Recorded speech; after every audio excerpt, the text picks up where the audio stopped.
Assalamualaikum waalaikumsalam warahmatullahi wabarakatuh. Bismillahirrahmanirrahim. Alhamdulillahilladzi atana bil wahidiyati bifadli rabbina. Rabbun karim wa antadu khulqin azim. Fashfa'lana indal karim. Ya ayyuhal ghawthu salamullah alaika rabbini biidnillah wangdur ilayya sayyidi binadrah musilati lil hadratil aliyah. Amma ba'du. Hadratil kurama, para alim, para ulama, wabil khusus beliau al-mukarram Romo Kiai Haji Ahmad Masruh Ihsan Mahin selaku Ketua Umum Dewan Pimpinan Pusat Penyiar Sholawat Wahidiyah beserta pengasuh pesantren At-Tahdib yang kami muliakan, beliau Kiai Heru Suci Harnanto selaku pengasuh Yayasan Al-Ma'ruf dan Alam Hikmah yang kami muliakan. Marilah pertama-tama kita panjatkan rasa puja puji syukur kita kehadirat Allah Subhanahu wa Ta'ala, yang mana beliau telah memberikan kita kenikmatan, yaitu nikmat sehat wal afiat, sehingga kita bisa melakukan ibadah kepada Allah Subhanahu wa Ta'ala. Mari kita syukuri dengan bacaan hamdalah satu kali biqaulina alhamdulillahirabbil alamin. Kedua kalinya sholawat ma'assalam semoga tetap tercurahkan kepada Nabi besar Muhammad sallallahu alaihi wasallam, yang mana beliau telah menuntun kita dari zaman kegelapan menuju zaman yang terang benderang, yakni ad-dinul Islam wal iman. Mari rasa cinta kita, rasa syauq rindu kita ungkapkan dengan bacaan sholawat satu kali biqaulina as-salatu wassalamu alaika wa ala alika ya sayyidi ya Rasulullah alimna wa rabbina. Ketiga kalinya salaman ikroman wa ta'diman wa mahabbatan semoga tetap tercurahkan kepada wali-wali Allah min awalihim ila akhirihim, khususnya beliau wasi hadzal zaman radhiyallahu an.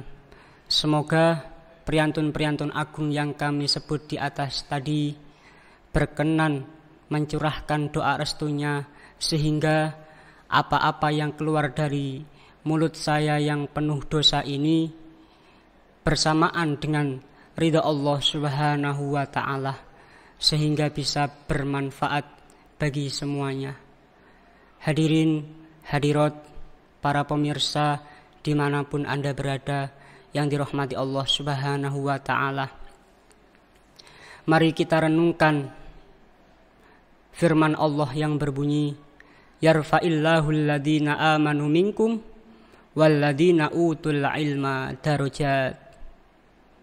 Allah Subhanahu wa Ta'ala akan mengangkat derajatnya orang-orang yang berilmu dan mengangkat derajatnya orang-orang yang bertakwa. Makanya kita diwajibkan untuk mencari ilmu. Apa itu ilmu? Al-ilmu nurun, ilmu itu cahaya. Kapankah waktu kita untuk mencari ilmu? Apakah ada batasnya kita untuk mencari ilmu? Kita mencari ilmu itu tidak ada batasnya. Waktu kita untuk mencari ilmu itu minal mahdi ilal lahdi. Mulai dari kita dilahirkan procot ke dunia sampai kita dimasukkan ke dalam liang lahat, kita diwajibkan untuk mencari ilmu. Kalau seandainya kita mencari ilmu, kalau seandainya kita mempelajari semua ilmu Allah Subhanahu wa Ta'ala, maka tidak akan kurang satupun ilmu Allah Subhanahu wa Ta'ala.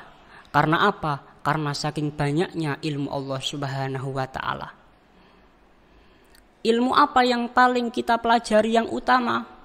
Ilmu yang paling utama kita pelajari itu adalah ilmul hal. Apa itu ilmul hal? Ilmul hal itu adalah ilmu yang dimana kita akan laksanakan. Contohnya, sekarang kita berada di bulan Ramadan. Nah, ilmu apa yang wajib kita cari ketika di bulan Ramadan? Yaitu kita mencari keutamaan-keutamaan yang ada pada bulan Ramadan. Itu yang dinamakan ilmul hal. Makanya disabdakan dengan apa? Niat. Nah, niat. Kita beribadah kepada Allah, perkara yang di situ bernilai dunia, akan tetapi dicatat ibadah kepada Allah. Ada perkara yang di situ berbau akhirat, contohnya sholat, akan tetapi tidak dinilai ibadah kepada Allah. Itu semua karena apa? Karena bedanya niat. Nah, karena disabdakan oleh beliau Kanjeng Nabi, innamal a'malu binniyat. Sesungguhnya segala sesuatu itu tergantung dengan niatnya. Kalau seandainya kita makan diniati ibadah, bisa dicetat ibadah oleh Allah Subhanahu wa taala. Kita melakukan sholat, melakukan puasa, melakukan haji, semuanya kita lakukan ibadah yang di situ berhubungan dengan ibadah kepada Allah, akan tetapi tidak kita niati ibadah, maka tidak akan dicatat ibadah oleh Allah Subhanahu wa taala. Makanya di dalam wahidiyah, di dalam ajaran wahidiyah itu ada yang namanya lillah. Apa itu lillah? Lillah itu segala sesuatu perbuatan kita yang di situ tidak maksiat kepada Allah. Selagi tidak maksiat kepada Allah, kita boleh niatkan ibadah kepada Allah. Kita makan, kita mandi, kita minum, kita beraktivitas yang di situ tidak ada maksiat kepada Allah, kita niati ibadah, dicatat ibadah oleh Allah. Kita sholat, kita melakukan sedekah, akan tetapi tidak kita niatkan lillah, ibadah karena Allah, maka tidak akan dicatat ibadah oleh Allah. Muspro, kita melakukan semuanya itu. Hadirin, hadirat, para pemirsa dimanapun Anda berada. Yang kedua adalah sholawat. Apa itu sholawat? Nah, sholawat itu adalah rasa cinta seorang hamba kepada nabinya. Difirmankan bahwasanya aqrabut turuqi ilallahi fi akhir zamani khususun lil musrifi kasratul istighfari wassalatu ala nabi. Jalan yang paling dekat untuk menuju wusul kepada Allah Subhanahu wa taala, khususnya bagi orang-orang yang berlarut-larut dalam kedoliman, itu ada dua cara. Yang pertama, memperbanyak bacaan istighfar, astaghfirullahaladzim. Yang kedua, kita membaca sholawat kepada Kanjeng Nabi Muhammad sallallahu alaihi wasallam. Kita membaca istighfar, kita istiqomahkan setelah sholat maktubah. Yang paling khusus ini adalah sholawat. Banyak sholawat-sholawat di luar sana. Kenapa kita harus membaca sholawat? Banyak faedahnya. Salah satunya diterangkan di dalam kitab kuliah wahidiyah. Man sholla alayya sholatan wahidatan sallallahu alaihi asron.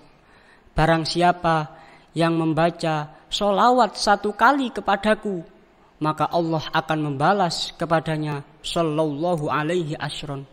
Allah akan membalas kepadanya 10 kali kebaikan sholawat. Wa man sholla alayya asron. Barang siapa yang membaca sholawat kepadaku 10 kali, maka apa? Sallallahu alaihi mi'atan. Maka Allah akan membalas kepadanya kebaikan sholawat sebanyak 100 kali. Wa man sholla alayya sholatan mi'atan. Maka barang siapa yang di situ membaca sholawat kepadaku 100 kali, kataballahu baina ainaihi, maka Allah akan tuliskan di antara kedua matanya bara'atan minan nifaq, terbebas dari sifat nifaq, wa bara'atan minan nar, dan terbebas dari api neraka. Bukan cuma itu saja, diteruskan lagi, wa askanahu yaumal qiyamati ma'asyuhada, bahwasanya Allah akan menempatkan dia besok di hari kiamat dengan para orang yang mati syahid. Hadirin, para pemirsa dimanapun Anda berada, marilah kita introspeksi diri kita masing-masing. Ingatlah bahwasanya usia bumi sudah tua. Mari kita renungkan dosa-dosa kita semuanya. Mari kita tingkatkan ibadah kita, ibadah-ibadah sunnah kita, bacaan sholawat kita. Mari kita jauhi maksiat-maksiat, karena itu semua demi kebaikan kita semua. Mungkin cukup sekian yang bisa kami sampaikan. Segala kesalahan dari awal hingga akhir kami mohon maaf yang sebesar-besarnya. Wabillahi taufiq wal hidayah. Assalamualaikum warahmatullahi wabarakatuh.